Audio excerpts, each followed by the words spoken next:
All praise be to God, the Lord of the worlds. The alone we worship and the alone we ask for help. Dear students and my dear viewers, आज हम एक ऐसे lecture की तरफ जा रहे हैं जिसमें जब भी कोई बच्चा लैंग्वेज की क्लास के तरफ मूव करता है तो सबसे पहले बुनियादी क्वेश्चन बाज़ बच्चों का ये होता है, जो हमारे सोशल मीडिया पे बहुत ज़्यादा मूव करता है कि सर अगर हम आपकी क्लास को ज्वाइन करते हैं तो आप हमें कौन सी इंग्लिश सिखाएंगे? आप हमें ब्रिटिश इंग्लिश सिखाएंगे, आप हमें अमेरिकन इंग्लिश सिखाएंगे? हकीकत में उनको ये पता नहीं होता कि ब्रिटिश इंग्लिश और अमेरिकन इंग्लिश में क्या फ़र्क होता है। क्या हमारे सीखने में बहुत ज़्यादा फ़र्क है? ऐसा बिल्कुल भी नहीं है। ब्रिटिश इंग्लिश और अमेरिकन इंग्लिश में थोड़ी वेरिएशन ज़रूर पाई जाती है, और वेरिएशन जो है वो हमारे पास 4 वेज़ में पाई जाती है। सबसे पहली बात तो हमारे पास ये है कि अमेरिकन और ब्रिटिश में एक्सेंट का फ़र्क है। दूसरी बात हमारे पास जो है वो कुछ उनके अल्फाज ऐसे हैं जो इंटायरली डिफरेंट हैं। अगर हम उन दोनों अल्फाज को लर्न नहीं करेंगे तो हमारी कम्युनिकेशन गैप आ जाता है। कम्युनिकेशन वैसे ही वहाँ पे डेड हो जाती है, हमें पता ही नहीं चलता है कि इस बंदे ने कहा क्या है जब तक हमें उस वर्ड का पता नहीं चलेगा। तो सबसे पहले हमारे पास एक्सेंट आ जाता है, फिर हमारे पास कुछ वर्ड्स और वोकेबलरी वर्ड्स हैं जो हमारे पास डिफरेंट होते हैं।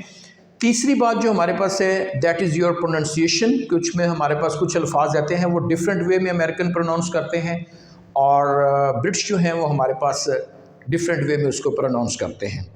ये हमारे पास 3 मुख्तलिफ तरह से ये हमारे पास अल्फाज आ जाते हैं। मैं फिर एक दफ़ा रिपीट करते चलूँ कि एक हमारे पास एक्सेंट आ जाता है, दूसरी हमारे पास प्रोनाउंसिएशन आ जाती है, तीसरा हमारे पास वर्ड्स ही इंटायरली डिफरेंट हैं, और फोर्थ वन जो मैं आपको बताने के लिए जा रहा हूँ वो ये है कि हमारे पास कुछ अल्फाज ऐसे आ जाते हैं इंग्लिश में जिसमें ब्रिटिश स्पेलिंग्स और हैं और अमेरिकन स्पेलिंग्स जो हैं वो हमारे पास और हैं।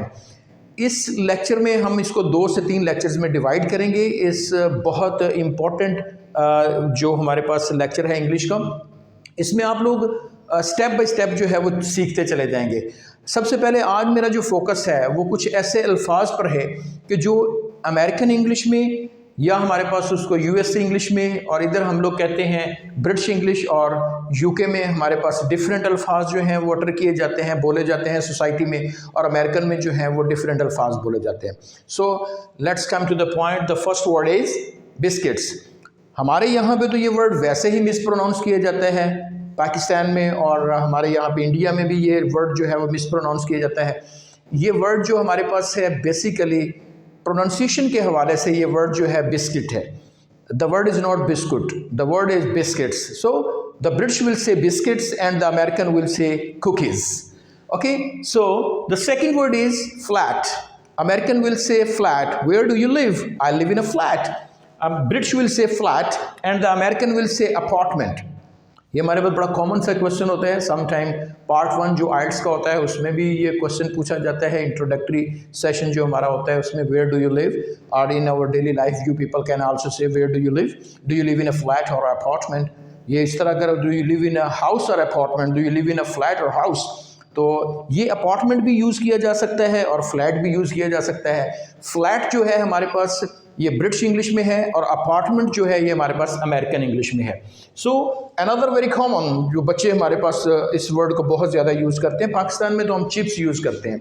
फ्रेंच फ्राइज से हम लोग ज़्यादातर फेमिलियर नहीं हैं, हमारे बच्चे चिप्स कहते हैं। तो चिप्स कि ये कोई ऐसा नहीं है कि ये हमारे पास चिप्स जो है ये किस ज़ुबान में आ गया और फ्रेंच फ्राइज़ किस में आ गया। बेसिकली हमारी जो यहाँ पे पाकिस्तान में इंग्लिश यूज़ होती है वो ब्रिटिश इंग्लिश ज़्यादा होती है, अमेरिकन कुछ कम है। लेकिन some other part of the world American English जो है उसका इन्फ्लुएंस ज़्यादा है as compare to British English. तो हमारे पास ब्रिटिश इंग्लिश में जो चिप्स है वो जो आलू की हम लोग या पोटैटो चिप्स होती है उसको हम लोग सिंपली चिप्स का नाम दे देते हैं। But on the other hand American will से French fries. Okay, so the next word is curtain. Curtain हमारा इस पर्दे को बोलते हैं, और अमेरिकन इसको ड्रैप्स कहते हैं। हम ब्रिटिश इंग्लिश में और हमारे यहाँ पे जो इंग्लिश बोली जाती है उसमें जो वर्ड यूज़ करते हैं हम लोग कर्टन, और अमेरिकन में मैं आपको बता रहा हूँ American will say the drapes. So the next word is film, but on the other hand American will say movie.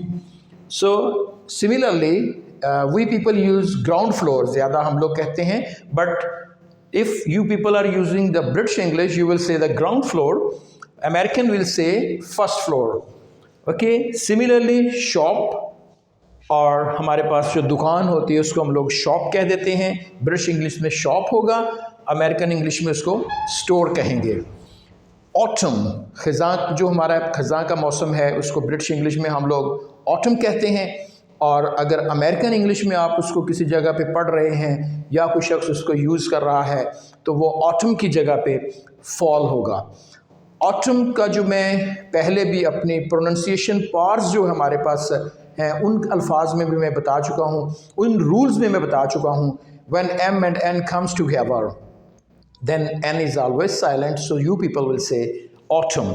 Autumn and then fall. Sorry, I forget to write autumn.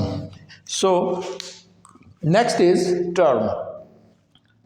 First term, second term and then third term, fourth term हमारे पास यहाँ पे use होते हैं। अगर American है तो वो उसको सेमेस्टर बोलेंगे, अगर हमारे पास ब्रिटिश इंग्लिश यूज़ हो रही है तो हम उसको टर्म बोलेंगे।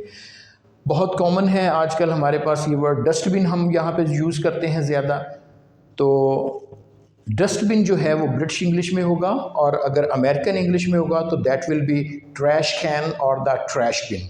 सो बहुत आसान ये अल्फाज हैं, ये वो अल्फाज हैं जो ब्रिटिश और अमेरिकन में हमारे पास मुख्तलिफ अल्फाज हैं, बिल्कुल इंटायरली डिफरेंट हैं। ऐसा नहीं है कि इनके स्पेलिंग का फ़र्क है, ये अल्फाज ही वोकेबलरी के डिफरेंट हैं। अमेरिकन डिफरेंट यूज़ करते हैं। Let's suppose that if a person will come to you and you will ask that where are you going, he says that I'm going to buy some cookies. If you don't know what are the cookies, तो आप एकदम से होंगे यार ये cookies क्या है। तो इस तरह इंग्लिश बेसिकली हमारे पास जो है that varies from place to place and person to person as well. Place to place English very करती है, बट ऑन द होल हमारे पास ब्रिटिश और अमेरिकन इंग्लिश का ज़्यादा कंसिडर किया जाता है। इसमें जो मुख्तलिफ अल्फाज हैं, जो बाकी हमारे पास अल्फाज हैं वो हम लोग इंशाअल्लाह नेक्स्ट एपिसोड में डिस्कस करेंगे। तब तक के लिए आप सब लोगों से इजाज़त। See you all of the people in the next episode with the same smiling faces. God bless all of you. Take care of yourself.